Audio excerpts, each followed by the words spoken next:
E aí pessoal, meu nome é Lucas Moraes, eu tenho 18 anos e eu fui aprovado em Medicina na UFCG aqui em Campina Grande, direto do terceiro ano do ensino médio.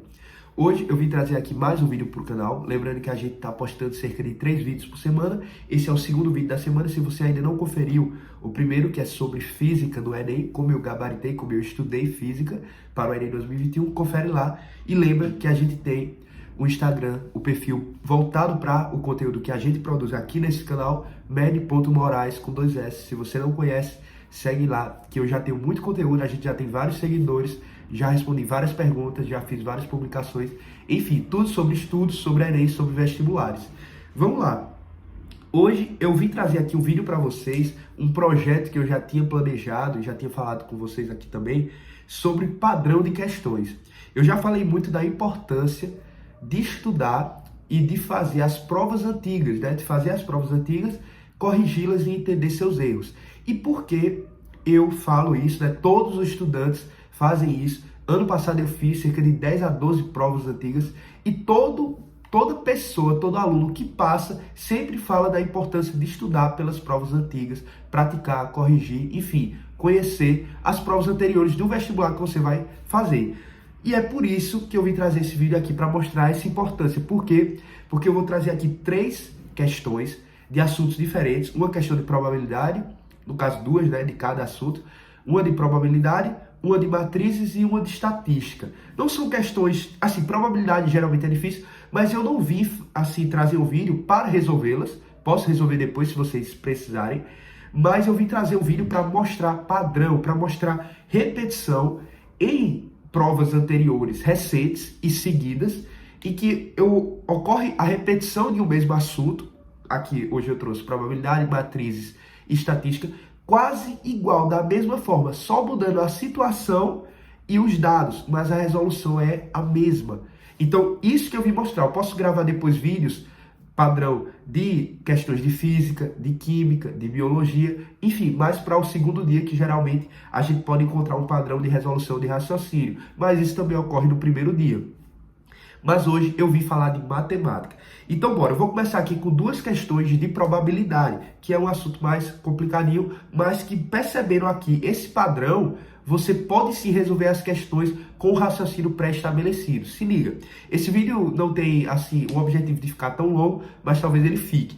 Eu não vou ler aqui os enunciados para não perder tempo, mas vocês podem pausar em cada questão, dar uma lida, tentar lembrar da questão e ver aqui a resolução que eu coloquei do lado. Eu só coloquei a resolução aqui de probabilidade, porque é uma questão mais difícil.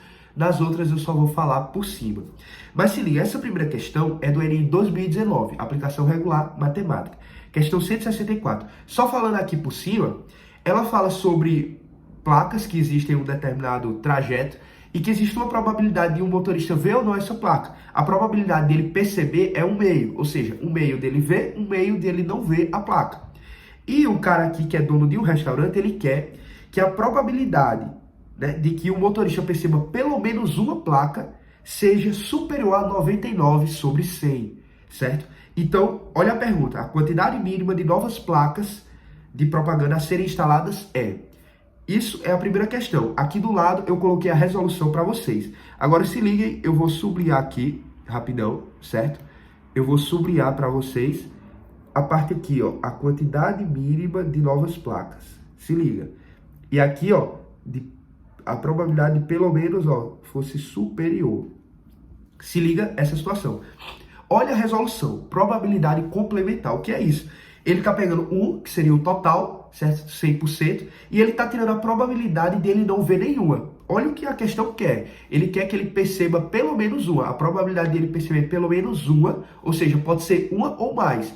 Então eu vou pegar a probabilidade total e tirar aquela que ele não vê nada. Qual a probabilidade dele não ver nada? 1/2. Cada placa, a probabilidade dele ver nada, nenhuma, não perceber, é 1/2. 1/2 é elevado a n. O que é esse n? É o número de placas. Percebe que essa probabilidade 1 menos 1/2 elevado a n tem que ser superior a 99/100. É o que a questão pede. E aí, no decorrer aqui, desenvolvendo a expressão, você chega na resposta. Agora, olha essa outra questão que caiu no Enem 2021. Agora, esse que eu fui aprovado, que eu consegui 42, 44. É a mesma situação. Sendo que agora é em relação a jogar dardos. A probabilidade de um cara pontuar. Se liga, a probabilidade dele pontuar jogando dado é de 1/2. Então, 1/2 de pontuar, 1/2 de não pontuar. E ele quer que a probabilidade de que ele pontue, pelo menos em uma jogada, seja superior a 9/10. Se liga que aqui na questão anterior se liga isso aqui, ó, era superior a 99/100. Aqui, ó, igual ou superior a 9/10. E aqui a probabilidade também era de 1/2. E olha o enunciado. A quantidade mínima de dardos que devem ser disponibilizados. A quantidade mínima. Olha aqui o que tinha antes. A quantidade mínima de novas placas. É a mesma questão, só muda a situação e os dados. Olha a resolução. 1 menos 1/2 elevado a n tem que ser superior a 9/10. Quando eu vi essa questão na prova, eu lembrei na hora, porque eu tinha estudado o Enem 2019. Então, percebo, você tem que fazer as provas antigas por isso aqui. É a mesma resolução, certo? É uma questão difícil, concordo, é difícil. Probabilidade sempre é difícil no Enem, geralmente. Tem fáceis, mas geralmente é difícil. Mas isso aqui, mano, se você fez as provas antigas, tem um certo padrão, entende de experiência, de resolução, quando isso aqui aparece, você lembra. Então, basicamente, é a mesma coisa. Ele pergunta a mesma coisa e é o mesmo raciocínio. Probabilidade complementar, tirando aquele que ele não acerta nada, eu fico com aquele que ele acerta pelo menos um, a probabilidade que ele quer, e isso tem que ser superior. Em uma situação, tem que ser superior a 99/100, na outra, a 9/10. E eu chego na resposta nas duas. Duas edições diferentes, a mesma situação, mesma questão de probabilidade. Agora, olha matrizes. Matrizes é mais fácil. Essa primeira questão aqui é do Enem 2021, essa 156 é de matriz. E essa 148 é do Enem 2019. Percebam, duas edições de novo, que eu peguei igual probabilidade e trouxe aqui. Essa de 2021, a 156, ela fala que cada linha aqui, ó, corresponde, ó, se mudaram da região I, lembra, I é a linha e J é a coluna. Então, se mudaram da linha I, que seria 1, 2, 3 ou 4 ou 5, para a coluna J, que seria 1, 2, 3, 4 ou 5. Então, eu tenho 5 regiões, a pessoa se muda de uma para outra. E ele quer que uma construtora aqui escolha aquela região que recebeu mais famílias. Percebe que as famílias saem, ó, se mudaram da região I, ou seja, da linha, 1, 2, 3, 4, 5, para a coluna, certo? 1, 2, 3, 4, 5. Cuidado, linha e coluna. Percebe que ele quer aquela que recebeu mais gente. Então eu vou somar as colunas, porque as colunas indicam as famílias que saíram de tal linha, tipo da linha 1 para a linha 2, para a coluna 2, ou seja, saíram da região 1 para a 2.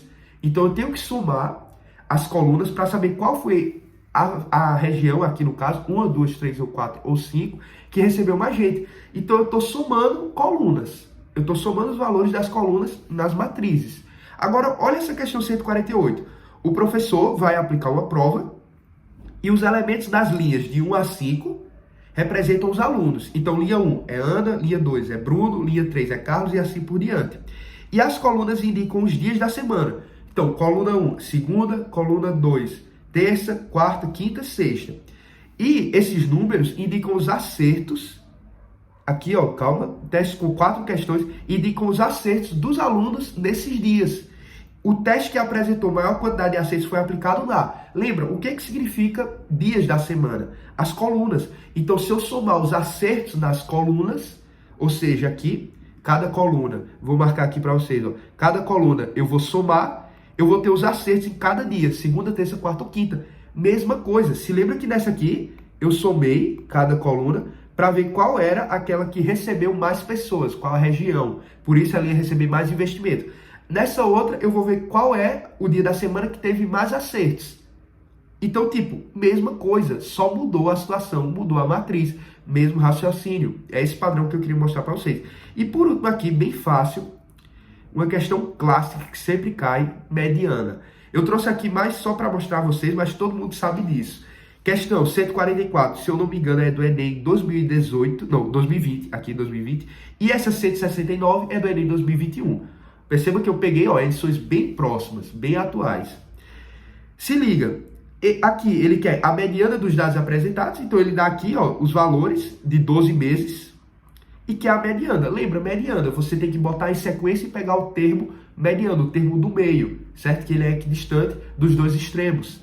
Então você coloca na ordem, acha a mediana. Fácil. Questão dada no Enem, tem que acertar. E olha essa 169. O quadro apresenta o número de terremotos, certo? Aí tem o número de terremotos em cada ano e ele quer... A mediana representa bem o número anual típico de terremotos em um período. Qual é esse número? Ele quer a mediana. Então pega os números de novo, ó. Pega esses números, bota em sequência e vê qual é o termo mediano. Então percebo, hoje eu trouxe 3 estilos de questões.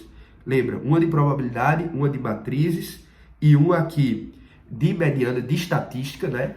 As 3, no caso em edições diferentes, mas com o mesmo raciocínio. A primeira questão mais difícil, né, de probabilidade. As outras 2 até que são questões geralmente acertadas, mas percebam. Isso que eu queria trazer. A conclusão do vídeo é o quê? O que eu quis, né, falar com esse vídeo? É que você percebe isso em todas as áreas. Principalmente aqui, isso é importante para o segundo dia, que os alunos têm mais dificuldade. Mas você vai perceber que questões de geometria plana, geometria espacial, de combinatória, de logaritmo, de exponencial, de função do primeiro e do segundo grau, todas têm questões padrões de achar, por exemplo, a lei de formação de uma função. Marque qual é, de função trigonométrica. Tem muitas questões que sempre é a mesma coisa. Então, muitas pessoas assim que acertam mais de 40 em matemática, mais de até gabarito a prova, a pessoa fica, caramba, como é que esses caras são capazes? Não é só inteligência, não é só raciocínio, não é só estudo. Realmente é você pegar o padrão e saber que o Enem, ele repete. Ele não repete questões, ele não repete dados. Mas, todo ano eu tenho questões novas, porém, elas seguem uma recorrência, um padrão. Então, quando eu pego a prova do Enem, quando eu faço as edições anteriores, por exemplo, agora o Enem 2022, vou fazer ele. Vamos supor que estudando esse ano eu fiz do Enem 2014 até o 2021 e vou fazer agora o 2022 valendo. Pronto. Toda essa experiência que eu peguei em tantos anos de prova que eu fiz, fazendo também o PPL, o Libras, enfim, e a aplicação digital, você percebe que no dia da prova, quando você pegar, vai ter questão de biologia, que vai trabalhar ecologia da mesma forma. Controle biológico é uma coisa que cai direto. Então, tipo, repete a forma que cai, certo? Você vai encontrar questões de química que cobram da mesma forma que caiu no ano de 2018, que caiu no ano de 2020, que caiu na aplicação digital. Então, isso você percebe na prova. Por isso que dá para você chegar numa quantidade boa de acertos, porque existe esse padrão. Então, era isso que eu queria falar no geral hoje, para vocês saberem que realmente estudem, pratiquem as provas antigas, corrijam, entendam as questões, porque saibam que no dia do Enem você vai encontrar questões inéditas, novas, que você nunca viu na vida, mas não são questões totalmente feitas assim do nada. São questões que têm um padrão e que possivelmente você vai encontrar ali questões que você já teve um raciocínio para elas e que você já tem experiência para resolvê-las. Não do nada, e sim porque você já tem uma noção pré-estabelecida por causa do treino nas provas antigas e também nos simulados. Estou falando de provas antigas, mas nos simulados você também pode perceber esse padrão e aplicar no Enem. Então esse era o objetivo do vídeo, não é para resolver de fato as questões, eu só rabisquei aqui, só trouxe a tela para vocês verem melhor, mas... eu posso depois resolver algumas dessas questões, vocês podem pedir qualquer questão que eu possa tentar gravar um vídeo, mas eu só queria mostrar esse padrão, primeiramente em matemática, certo? Depois vocês podem pedir para eu mostrar outros padrões de questões, de outros assuntos que vocês têm dificuldade, posso trazer várias questões e mostrar como o raciocínio é parecido, e também em outras áreas, se vocês precisarem de física, de química, enfim, é só pedir que eu possa analisar, mas matemática, isso ocorre todo ano tem questão, que é a mesma coisa do ano passado, do ano anterior ou de outros anos mais antigos, mas ocorre o mesmo raciocínio, o mesmo padrão. É isso aí, pessoal. Valeu!